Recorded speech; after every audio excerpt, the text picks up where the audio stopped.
हे हळकुंड ना एक आयुर्वेदिक हळकुंड, एक आंबा हळदी पण होतं ना, आंबा हल्दी अलग और ये भी आयुर्वेदिक।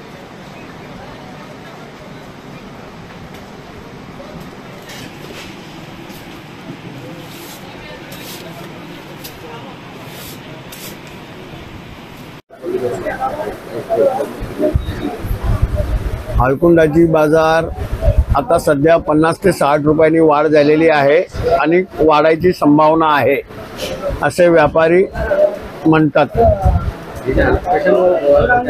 क्रॉप कमी आहे आणि त्यामुळे त्याची बाजार टाईट आहे।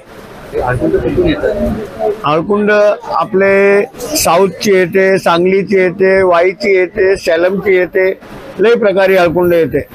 किती प्रकार आणि काय राजापूर येते, सेलम येते, लोखंडी येते आणि सोरेगठ्ठे येते।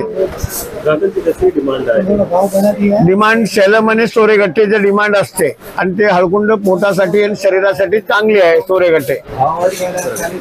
सोरेगठ्ठे 240 ते 260 रुपये आहे आणि सेलम 280 ते 320 पर्यंत आहे। पहिला रेट 180 ते 240 पर्यंत होता, आता 240 ते 300 पर्यंत गेलेला आहे। मसाला नाही, हे वर्षी काही पदार्थांचे भाव हळकुंड शिवाय वाढलेले नाही। गिराकाची मागणी आहे, गिराक खाऊन खुश होतात, असं म्हणतात की गेल्या वर्षापासून हे वर्षी छान मिळणार, माल योग्य दरात मिळतो म्हणून त्यामुळे जास्तीत जास्त मसाला घेतात। काही सांगू शकत नाही, व्यापारी म्हणतात वाढणार, वाढ होण्याची संभावना आहे हळकुंडामध्ये।